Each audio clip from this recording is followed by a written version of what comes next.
Hello प्यारे students, आप सभी का स्वागत है हमारे एक नए लेक्चर में। जहां पे हम शुरुआत करने वाले हैं अपने ऑर्गेनिक केमिस्ट्री के पूरा का पूरा सब्जेक्ट को। जी बिल्कुल सही सुना आपने। ऑर्गेनिक केमिस्ट्री बेसिकली एक अपने आप में ही एक अलग सब्जेक्ट है, बट आपको थोड़ा सा एक पोर्शन दिया गया उसको पढ़ने के लिए। अब देखो, ऑर्गेनिक केमिस्ट्री एक ऐसा ब्रांच हो जाता है केमिस्ट्री का, या आप उसको एज अ टॉपिक मान सकते हो आपके दिए हुए सिलेबस के अकॉर्डिंग। तो एक ऐसा टॉपिक या ऐसा ब्रांच हो जाता है जो किसी स्टूडेंट्स के लिए मीठा सा अच्छा खाब हो सकता है, वहीं किसी स्टूडेंट्स के लिए एक दर्दनाक ख्वाब भी हो सकता है। ये इस बात पे डिपेंड करता है कि पढ़ने वाला जो स्टूडेंट है उसका बेसिक कंसेप्ट कितना ज्यादा यहाँ पर क्लियर है। ठीक है, अगर स्टूडेंट का बेसिक कंसेप्ट क्लियर होता है, उसको फंडामेंटल चीजें मालूम होती है, केमिस्ट्री ऑर्गेनिक केमिस्ट्री को स्टार्ट करने से पहले जिन चीजों का नॉलेज होना चाहिए, अगर वो किसी स्टूडेंट के पास है, उसके बाद वो ऑर्गेनिक केमिस्ट्री में डुबकी लगा रहा है, देन उसका ऑर्गेनिक केमिस्ट्री बहुत ही ज्यादा बेहतरीन हो जाएगा वक्त के साथ साथ। और वो उस टॉपिक से रिलेटेड किसी भी क्वेश्चंस को बहुत ही इजीली हैंडल कर लेगा। ठीक है, सो आज के वीडियो में मैं आपको उन्हीं सारे बेसिक टर्म्स, वही सारे फंडामेंटल्स के बारे में बताने वाला हूँ। तो आज का हमारा वीडियो ये पहला वीडियो होने वाला है अपने ऑर्गेनिक केमिस्ट्री के सीरीज। आइए यहाँ पर हम स्टार्ट करते हैं हम अपने वीडियो को। तो यहाँ पर देखो, मैंने यहाँ पर बेसिकली क्या लिखा है, कंपाउंड्स।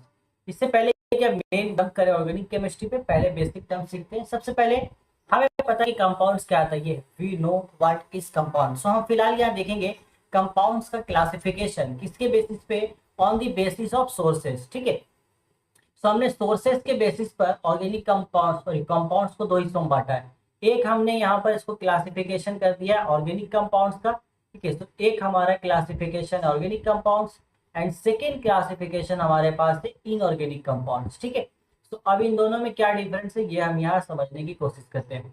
ऑर्गेनिक कंपाउंड्स वो हो गया ऑब्टेन्ड फ्रॉम लिविंग ऑर्गेनिजम्स। ठीक है, लिविंग ऑर्गेनिज्म पता है हमें, जो चीजें जीवित रूप में पाई जाती है वो सारे लिविंग ऑर्गेनिजम्स, जैसे एग्जांपल ट्रीज है, हैन काउ, ये कुछ एग्जांपल्स मैंने लिए। ऐसे सोर्सेस से अगर हमें कोई भी कंपाउंड हासिल होता है, जैसे फॉर एग्जांपल हमें पोटैटो से यहाँ पे कार्बोहाइड्रेट हासिल हो रहा है। ठीक है, तो कार्बोहाइड्रेट हमारा कैसा कंपाउंड हुआ, ऑर्गेनिक। सिमिलरली ईग से प्रोटीन हासिल होता है, ये भी हमारा हो गया ऑर्गेनिक कंपाउंड। कर्ड से हमें लिपिड्स हासिल होता है, जैसे मिल्क हमारा होता है तो मिल्क में लैक्टिक एसिड होता है, तो ये सब हमारे ऑर्गेनिक कंपाउंड हो गए। क्यों?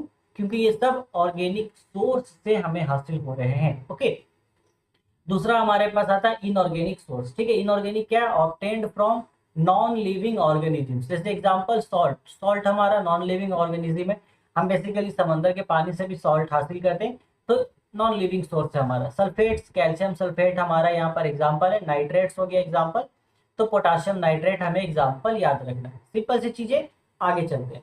अब इसी चीज को देख करके देखो, यहाँ पे एक चीज हमें देखने को मिला कि जो भाई ऑर्गेनिक कंपाउंड्स है ये सिर्फ और सिर्फ लिविंग ऑर्गेनिज्म से ही हमें हासिल होती है। ओके, इस चीज को देख करके 1809 में एक साइंटिस्ट आए, बर्जीलियस साहब हमारे। अब बर्जीलियस साहब ने ये बताया कि भाई ऑर्गेनिक कंपाउंड जो है, organic compounds are synthesised by living organisms, it can not be prepared in laboratory. इनका कहना था कि जो भी ऑर्गेनिक कंपाउंड्स हमारे पास हैं, जैसे जस्ट फॉर एग्जांपल मान लो सक्रोज। ठीक है, सक्रोज शुगर से हमें हासिल होता है, ग्रेप्स में सक्रोज होता है, तो ग्रेप्स तो ऑर्गेनिक कंपाउंड हो गया, लिविंग सोर्स से हासिल हो रहा है। चिकन से हमें प्रोटीन हासिल होता है। इनका कहना था कि ये जो चीजें बन रही है ये गॉड गिवन पावर है, जो कि सारे ही लिविंग ऑर्गेनिज्म के पास है। तो जिन लिविंग ऑर्गेनिज्म के पास ये गॉड गिवन पावर है, सिर्फ वही ऑर्गेनिक कंपाउंड्स बना सकते हैं, अदरवाइज हम उसको एज ए लैब में प्रोटीन नहीं बना सकते हैं, सक्रोज नहीं बना सकते हैं, लिपिड्स नहीं बना सकते हैं। ये इनका कहना था। ओके, सो इसी थ्योरी को उन्होंने नाम दिया था वाइटल फोर्स थ्योरी, क्योंकि ये जो गॉड गिवन पावर की ये बात कर रहे हैं, इस गॉड गिवन पावर को इन्होंने नाम दिया था वाइटल फोर्स। वाइटल फोर्स, इस वजह से इनका जो ये पूरा नजरिया था, ये नाम आ गया वाइटल फोर्स थ्योरी। सिंपल सी बात है, समझ गए। अब आगे चलते हैं। ठीक है, बट कोई भी चीज जब सामने आती साइंस की दुनिया में, तो विचार करने वाले लोगों की कमी नहीं है। उसी तरीके से इस कहानी के हीरो आते हैं जिनका नाम है फ्रेडरिक वोलर साहब। इनकी एंट्री हुई पिक्चर में 1828 में। इन्होंने क्या किया, वाइटल फोर्स थ्योरी को टोटली खत्म कर दिया। कैसे खत्म किया समझते हैं एक बार। इन्होंने क्या किया, यूरिया प्रिपेयर किया। अब आपको पता है कि यूरिया क्या है, यूरिया यूरिन में पाया जाता है।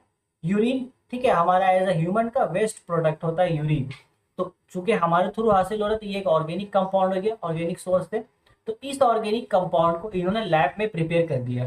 जो कि बर्जीलियस के बिल्कुल अपोजिट था उनके नजरिया का। ठीक है, इन्होंने सिंपली क्या किया, अमोनियम साइनाइड लिया NH4CNO एंड इन्होंने यूरिया बना दिया। बस इतना ही आपको याद रखना है। और ये जो रिएक्शन था अमोनियम साइनाइड को हीट करके यूरिया बनाना, ये पहला रिएक्शन था, first chemical reaction of organic compounds. ठीक है, ये चीज था यहाँ पर।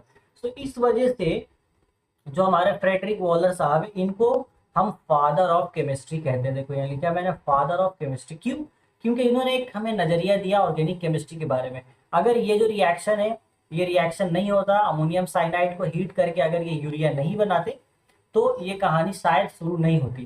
तो ये पहला रिएक्शन था, ये आपको याद रखना है। किया किसने? फ्रेडरिक वॉलर साहब ने। इस वजह से हम इनको क्या कहते हैं? Father of organic chemistry. याद रहेगा इतनी बातें, नोट डाउन कर ली। आगे चलते हैं अपना हम लोग सफर लेकर के। आगे अब हमें यहाँ समझना है कि व्हाट इज ऑर्गेनिक केमिस्ट्री। इतना हमने समझ लिया। अब क्योंकि ऑर्गेनिक केमिस्ट्री का कंसेप्ट फ्रेडरिक वॉलर साहब के थ्रू आ गया, अब हम समझते हैं व्हाट इज ऑर्गेनिक केमिस्ट्री। तो the branch of organic chemistry, sorry, the branch of chemistry in which we study about carbon and hydrogen compounds and their derivatives. ठीक है, कार्बन हाइड्रोजन कंपाउंड्स का स्टडी करते हैं हम लोग, वही हमारा organic chemistry. Just for example, देखो एग्जांपल में लिया है CH4, तो ये कार्बन और हाइड्रोजन दोनों मिलकर कंपाउंड बन रहा है, ये एक ऑर्गेनिक कंपाउंड हो गया।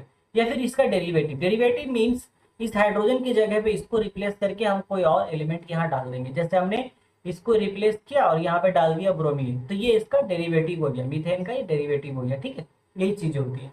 इसको और अच्छे से हम अभी डिटेल में स्टडी करेंगे आगे आने वाले टॉपिक्स में। तो ये कार्बन एंड हाइड्रोजन, देन उसका डेरिवेटिव का एग्जाम्पल है। बट एक चीज ध्यान रखना है, ये सिंपल कंसेप्ट है हमारा, बेसिक हम जानते हैं। जो भी कंपाउंड हमारा जिसमें कार्बन होता है, ठीक है, वो हमारा ऑर्गेनिक कंपाउंड होता है। बट कुछ ऐसे कंपाउंड है जिनमें कार्बन है, बट उसके बावजूद भी वो ऑर्गेनिक कंपाउंड नहीं है।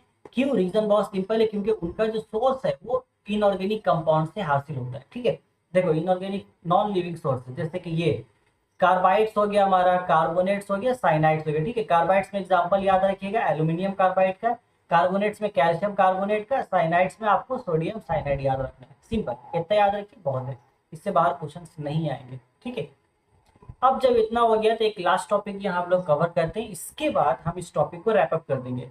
हम यहाँ पे ये समझ लेते हैं कि ऑर्गेनिक एंड इनऑर्गेनिक कंपाउंड्स में बेसिक डिफरेंस अब क्या बनता है, इतनी सारी चीजें जानने के बाद। ठीक है, आइए इसको देख लेते हैं। तो ये तो हमने आपको पहले ही बता दिया, चार्ट एक फिर से हम यहाँ पे लाते हैं। तो पहला तो रीज वही हो गया कि वो कंपाउंड्स जो ऑर्गेनिक सोर्सेज से हासिल होते हैं वो ऑर्गेनिक कंपाउंड से, और जो नॉन लिविंग सोर्सेज से हासिल हो रहे हैं वो हमारा इनऑर्गेनिक कंपाउंड है। ठीक है, आगे चलते हैं हम लोग मेन यहाँ पे डिफरेंस देखते हैं। पहला ये डिफरेंस हो गया obtain from living organisms, obtain from non living organisms. ठीक है, दूसरा यहाँ पर ये पॉइंट है कि भैया जो हमारा ऑर्गेनिक कंपाउंड होता है वो कलरलेस होता है। ठीक है, बट इनऑर्गेनिक कंपाउंड्स कलरफुल होते हैं, इसलिए इनऑर्गेनिक जब हम पढ़ेंगे तो वहाँ पे अजीब अजीब तरह के कुछ इंटरेस्टिंग कलर्स भी आते हैं, कुछ अजीब कलर्स भी आते हैं। ठीक है, ऐसा होता रहता है। दूसरी बात, ऑर्गेनिक कंपाउंड्स आपका गैस हो सकता है, लिक्विड, सॉलिड, तीनों स्टेट में पाया जाता है। ठीक है, बट जो हमारे इनऑर्गेनिक कंपाउंड्स है वो मोस्टली सॉलिड्स होते हैं। ऐसा आप मान लो मोर देन 95% कंपाउंड्स यहाँ पर आपको सॉलिड से मिलते हैं। कुछ 2-3% ऐसे हो जाते हैं जो आपको गैस और लिक्विड में देखने को मिलेंगे। तो ये एक मेजर डिफरेंस हो जाता है। इनऑर्गेनिक कंपाउंड्स ऑलमोस्ट सॉलिड होते हैं सारे, but organic compound gas, liquid और सॉलिड तीनों पाया जाता है। ठीक है, ऑर्गेनिक कंपाउंड्स में किस तरह का बॉन्ड होता है? कोवैलेंट बॉन्ड होता है। इनऑर्गेनिक कंपाउंड्स में आपका आयोनिक बॉन्ड होता है। ठीक है, याद रखिएगा। देन इसमें एग्जांपल्स प्रोटीन और लिपिड्स है, यहाँ पर एग्जांपल टेबल सॉल्ट और वाटर है। ठीक है, तो बस इतना ही रहने देते हैं। इसके बाद हम अगला जो टॉपिक पढ़ेंगे वो बेसिकली हमें पढ़ना है क्लासिफिकेशन के बारे में, किस तरीके से अब यहाँ पर ऑर्गेनिक कंपाउंड्स को क्लासिफाई किया गया। फिर यूँ बोल लो कि भाई जो ऑर्गेनिक केमिस्ट्री हमारी वो आगे चल के अब किस तरीके से बढ़ेगी। ठीक है, तो इन सारी चीज़ों के बारे में अब चर्चा जो है वो हम नेक्स्ट क्लास में करेंगे। आज की क्लास में बस इतना ही। उम्मीद करता हूँ ये लेक्चर आपको अच्छे से समझ में आया, और किसी भी तरह का कोई भी डाउट है नीचे कमेंट सेक्शन में आप कमेंट कीजिए। कमेंट का जो दरवाजा है वो हमेशा खुला है। ठीक है, कमेंट कीजिए। एंड मुझसे पर्सनली कनेक्ट होना चाहते हैं, इंस्टाग्राम का मैंने प्रोफाइल का लिंक नीचे दे दिया, वहाँ पे पर्सनली कनेक्ट कीजिए। ठीक है, आपके हर एक सवाल के जवाब यहाँ पे आपको मिलेंगे। तो चलिए इसी के साथ मैं लेता हूँ अपने आज वीडियो में अलविदा। बहुत जल्द मिलेगा अपने नेक्स्ट लेक्चर में, और इस सिलसिले को, इस ऑर्गेनिक केमिस्ट्री के कारवां को करेंगे continue. Take care, till then, good bye.